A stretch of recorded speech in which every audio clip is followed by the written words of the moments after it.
सबकी मम्मी है। আগামী প্রার্থী তাকে আপনারা করে আশীর্বাদ করবেন এবং আগামী 29 এপ্রিল তাকে পদ্মফুল চিহ্নে ভোট দিয়ে তাকে বিপুল ভোটে জয়যুক্ত করুন।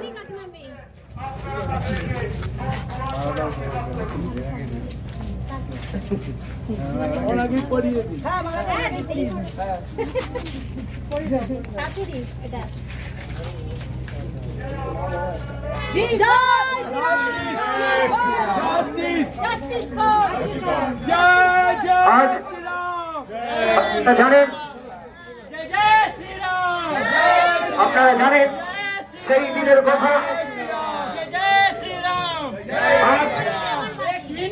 আপনারা বলেননি কথা আপনাদের মধ্যে উপস্থিত হয়েছে আপনাদের আশীর্বাদের জন্য। আগামী 29 এপ্রিল পদ্মফুল চিহ্নে তাকে বিপুল ভোট করে জয়যুক্ত করুন। অধিকারের দাবিতে দুর্নীতি মুক্ত করতে